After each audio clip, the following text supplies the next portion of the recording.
आप देख रहे हैं वैभव कृष्ण ज्ञान।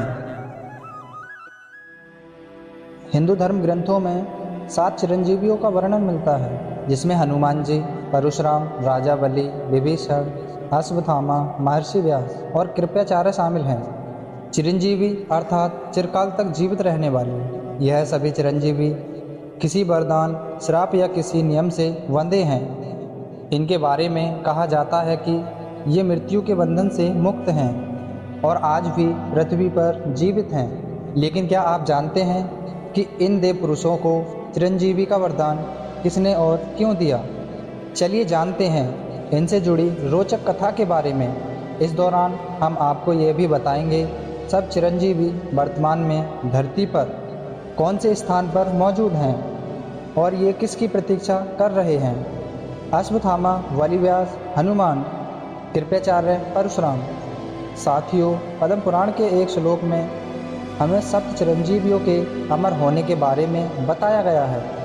इसका अर्थ है कि अश्वत्थामा, बलिव्यास, हनुमान जी, विभीषण, कृपाचार्य और परशुराम सप्त चिरंजीवी हैं। इनके साथ के साथ मार्कंडेय, आरसी यानी अष्ट चिरंजीवी के नाम का जाप करने से व्यक्ति निरोगी रहता है और लंबी आयु को प्राप्त करता है। जो भी मनुष्य इन चिरंजीवियों के नाम का जाप करता है वह शतायु हो जाता है, अर्थात उसकी उम्र 100 साल होती है। उसे इन्हीं की भांति पुरुषार्थ और भक्ति की शक्ति मिलती है। दोस्तों, यहाँ हम आपको सभी चिरंजीवियों की कथा सुनाने जा रहे हैं। नंबर 1, हनुमान जी। सबसे पहले बात करते हैं हनुमान जी की, जिन्हें अंजनी पुत्र, पवन पुत्र, संकट मोचन, राम भक्त, महाबली, बजरंग बली जैसे अनेक नामों से जाना जाता है। अष्ट चिरंजीवियों में से सबसे प्रसिद्ध हनुमान जी हैं। धार्मिक मान्यता है कि हनुमान जी जब प्रभु श्री राम का संदेश लेकर माता सीता जी के पास अशोक वाटिका गए थे, तब माँ ने प्रसन्न होकर उन्हें अजर अमर होने का वरदान दिया था। इसके बाद रावण के विरुद्ध युद्ध में हनुमान जी श्री राम के मुख्य सहयोगी के रूप में लड़ रहे थे और अयोध्या लौटने के बाद उन्होंने श्री राम के प्रति अपनी भक्ति का परिचय दिया। वह परम भक्त के रूप में रोजाना उनकी सेवा करते थे। लेकिन जब भगवान श्री राम धरती लोक से वापस बैकुंठ जा रहे थे, तब हनुमान जी बहुत दुखी हो गए। वह सीता जी के पास अपनी व्यथा लेकर गए। उनसे कहने लगे कि माता, आपने अमर होने का वरदान तो दे दिया, किंतु यह नहीं बताया कि जब मेरे प्रभु राम धरती से चले जाएंगे तब मैं क्या करूँगा। तब सीता ने श्री राम का ध्यान किया और प्रभु प्रकट हो गए। भगवान श्री राम ने हनुमान जी को गले लगाते हुए कहा कि कलयुग में भक्तों को तुम्हारी ज़रूरत पड़ेगी, इसलिए भक्तजनों की रक्षा के लिए तुम्हें कलयुग के अंत तक धरती लोक पर रहना है। प्रभु श्री राम की बात सुनकर हनुमान जी ने अपने हठ को त्याग दिया और इस वरदान को श्री राम की आज्ञा मानकर स्वीकार कर लिया। यही कारण है कि हनुमान जी आज भी धरती पर वास करते हैं और भगवान राम के भक्तों की तकलीफ़ों को सुनते हैं और उनका बेड़ा पार लगाते हैं। श्रीमद् भागवत में एक प्रसंग के अनुसार हनुमान जी कलयुग में गंधमादन पर्वत पर निवास करते हैं। कहा जाता है कि भगवान विष्णु जब कल के रूप में अवतार लेंगे तो हनुमान जी दुनिया के सामने आ जाएंगे। नंबर 2, परशुराम। पौराणिक मान्यताओं के अनुसार परशुराम को विष्णु जी के 10वां अवतार में से छठा अवतार माना जाता है। उनके पिता का नाम आरसी, जमदग्नि और माता का नाम रेणुका था। परशुराम जी का जन्म सतयुग और त्रेता युग के संधि काल में हुआ था। जन्म के समय माता पिता ने उनका नाम राम रखा था। बताते हैं कि परशुराम जी महादेव भोलेनाथ के परम भक्त थे। उन्होंने शिव जी की कठोर तपस्या की थी। तब भगवान शिव ने प्रसन्न होकर दिव्य अस्त्र परशु यानी फरसा दिया था। परशु को धारण करने के बाद वह परशुराम कहलाए। परशुराम को चिरंजीवी माना जाता है, यानी कि वे आज भी जीवित हैं। उनका जिक्र रामायण, महाभारत दोनों काल में किया गया है। त्रेता युग में भगवान श्री राम ने जिस शिव धनुष को तोड़ा था उसे परशुराम ने ही राजा जनक को दिया था। वह शिव धनुष के टूटने पर बहुत क्रोधित हुए थे, लेकिन जब उन्हें पता चला कि उनकी तरह ही भगवान राम भी भगवान विष्णु के अवतार हैं, तो उनका क्रोध शांत हो गया। त्रेता के बाद द्वापर युग में परशुराम जी मौजूद थे। उन्होंने भीष्म पितामह, गुरु द्रोणाचार्य और कर्ण जैसे महावीरों को शस्त्र और शास्त्र की शिक्षा दी थी। कहा जाता है कि उन्होंने अपनी माता के अपमान और पिता की मृत्यु का बदला लेने के लिए क्षत्रिय कुल के है वंश का 21 बार नाश किया था और उसके बाद वह महेंद्र पर्वत चले गए, जहां वो आज भी घोर तपस्या में लीन हैं। वर्तमान में महेंद्र पर्वत उड़ीसा के गजपति जिले के पराला खेमुंडी में मौजूद है। कहा जाता है कि यहाँ भगवान परशुराम आज भी मौजूद हैं, लेकिन उन्हें आज तक कोई नहीं देख पाया। ऐसा माना जाता है कि कलयुग के अंत में भगवान विष्णु कल की रूप में अवतार लेंगे। उस समय भगवान परशुराम उनके गुरु बनकर वापस आएंगे। राजा बलि भगवान विष्णु के परम भक्त प्रहलाद के वंशज थे। पुराणों में वर्णित कथा के अनुसार प्राचीन काल में राजा बलि नामक दैत्य राजा हुआ करते थे। वह अपनी प्रजा के लिए किसी देवता से कम नहीं थे। अन्य असुरों की तरह राजा बलि ने भी अपने तपोबल से कई दिव्य शक्तियाँ हासिल कर ली थीं। वह देवताओं के लिए मुसीबत बन गए थे। उनकी अच्छाइयों के कारण जनता उनके गुणगान गाती थी। उनका यश बढ़ते देखकर देवताओं को चिंता सताने लगी। उन्होंने विष्णु जी के सामने अपनी समस्या रखी। तब विष्णु जी ब्राह्मण वेश यानी वामन अवतार में राजा बलि के पास पहुँचे, जहाँ वह यज्ञ कर रहा था।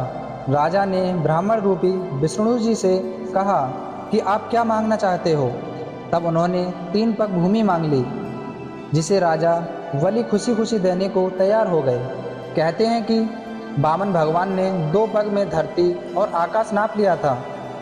जब तीसरा पग रखने के लिए उनके पास जगह नहीं थी, तब राजा बलि ने अपना सिर झुका दिया और वामन अवतार में श्री विष्णु ने उनके सिर पर अपना पैर रख दिया।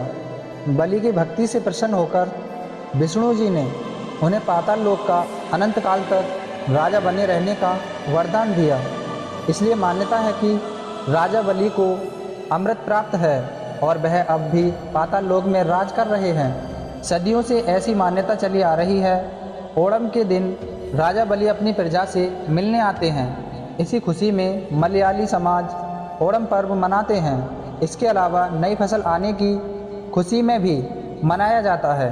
माना जाता है कि तब से लेकर अब तक ओणम के अवसर पर राजा महाबली केरल के हर घर में उनका हालचाल जानने और उनके कष्टों को दूर करने आते हैं। नंबर 4, विभीषण। रावण के छोटे भाई विभीषण को तो लेकिन बहुत कम लोगों को पता है कि विभीषण भी अमर हैं। बताते हैं कि राक्षस कुल में पैदा होने के बावजूद भी विभीषण धार्मिक प्रवृत्ति के थे। वह अपने बड़े भाई रावण के धर्म विरुद्ध कार्यों का निंदा भी करते थे। विभीषण महर्षि विश्रुवा और कन्या केकसी के पुत्र थे। रावण और कुंभकर्ण उनके बड़े भाई थे। कहा जाता है कि रावण, कुंभकर्ण और विभीषण ने बहुत दिनों तक कठोर तपस्या करके ब्रह्मा जी को प्रसन्न कर लिया था। तब प्रसन्न होकर ब्रह्मा जी ने उनसे वर मांगने के लिए कहा। रावण ने त्रिलोक विजय होने का वरदान मांगा तो कुंभकर्ण ने इंद्रासन की जगह गलती से निंद्रासन मांग लिया। वहीं विभीषण ने भागवत भक्ति मांगी। इस भक्ति के बल पर भगवान राम की उन पर कृपा हुई और आज वह अमर हैं। उन्होंने लंका युद्ध में धर्म का पालन करते हुए भगवान राम का साथ दिया था, इसलिए भगवान ने उन्हें अजर अमर होने का वरदान दे दिया। विभीषण ने ही राम को कुंभकर्ण, मेघनाद और रावण की मृत्यु का रहस्य भी बताया था। रावण का वध करने के बाद भगवान राम ने विभीषण को लंका का राजा घोषित किया था। बताते हैं कि जब राम सब कुछ छोड़कर जा रहे थे, जो हनुमान जी की तरह विभीषण भी बहुत दुखी हुए। संदेश मिलते ही वह राम जी से मिलने अयोध्या जा पहुँचे और उनसे कहने लगे कि प्रभु, मुझे आपकी आदत हो गई है, मैं आपके बिना नहीं रह सकता। तब राम जी ने उन्हें समझाते हुए कहा कि जिस तरह रावण से युद्ध लड़ने में तुमने मेरी मदद की है, ठीक वैसे ही तुम्हें कलयुग के अंत में मदद करनी है। कलयुग के अंत में भीषण युद्ध होगा जिसमें तुम्हें धर्म का साथ देना होगा। वहीं ऐसा भी कहा जाता है कि विभीषण द्वारा विश्वघात करने पर रावण ने उन्हें श्राप देते हुए कहा कि तुम बिना परिवार के इस दुनिया के अंत तक भटकते रहोगे। अश्वत्थामा पांडवों और कौरव के गुरु द्रोणाचार्य का पुत्र है। ऐसा माना जाता है कि वह महाभारत का एक ऐसा उम्र पात्र है जिसे ना तो युद्ध में कोई मार पाया और ना तो युद्ध में कोई बांध पाया। आपको जानकर अचरज होगा कि अश्वत्थामा को अमरता वरदान के रूप में नहीं बल्कि श्राप के कारण प्राप्त हुई है। अश्वत्थामा के बारे में बताते हैं कि वह महावीर था। उसके भीतर महाभारत का युद्ध अकेले खत्म करने की शक्ति थी। उसके पास ऐसे दिव्य अस्त्र थे जो उस कुरुक्षेत्र में किसी के पास नहीं थे। महाभारत युद्ध में भीष्म पितामह के सरसैया पर पड़ने के बाद गुरु द्रोणाचार्य कौरवों के सेनापति बने। युद्ध में द्रोणाचार्य और उनके पुत्र अश्वत्थामा ने पांडव पक्ष के कई शक्तिशाली सेनापति मार गिराए। तब श्री कृष्ण ने भीम को इशारा किया और भीम ने अवंती के राज के अश्वत्थामा नामक हाथी का वध कर दिया। वह रणभूमि में उद्घोष करने लगे कि उन्होंने अश्वत्थामा का वध कर दिया। गुरु द्रोणाचार्य को भीम की बात पर बिल्कुल भी विश्वास नहीं हुआ। तब उन्होंने धर्मराज युधिष्ठिर से इसकी सत्यता पूछी, क्योंकि वह झूठ नहीं बोलते थे।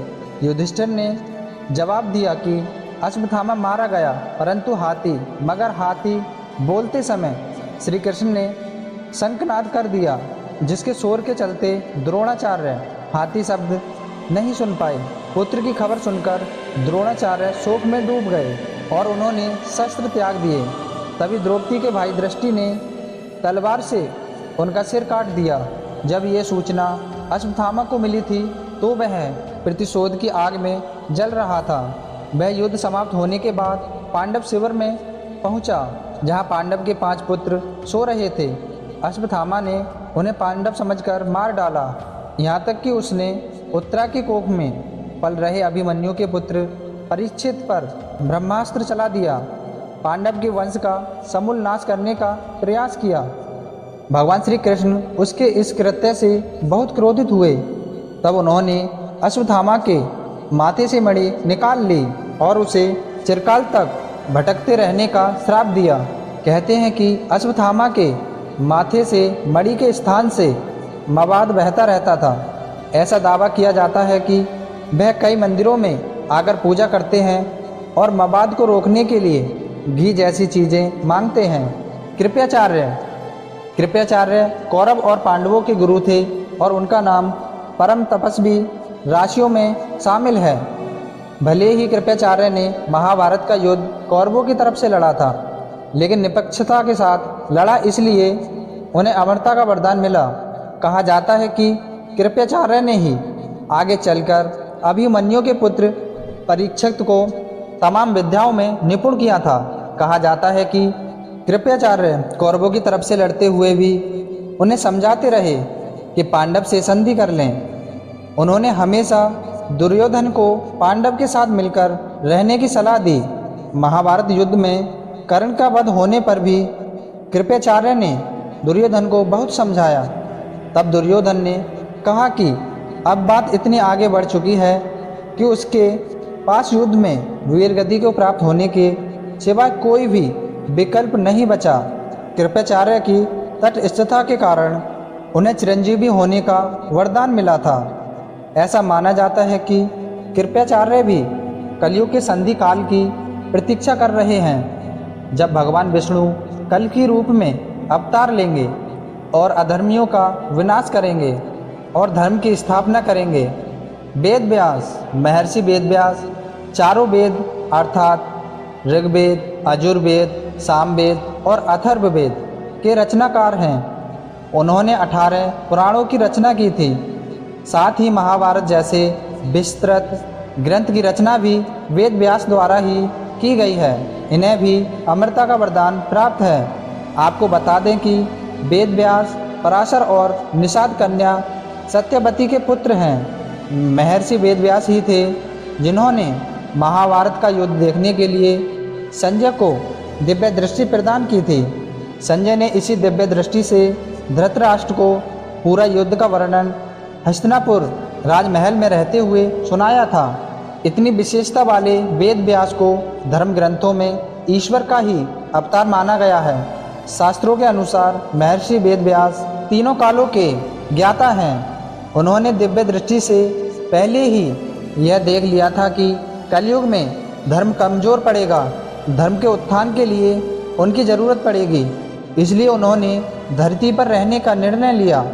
उम्मीद करते हैं कि आपको यह जानकारी पसंद आई होगी।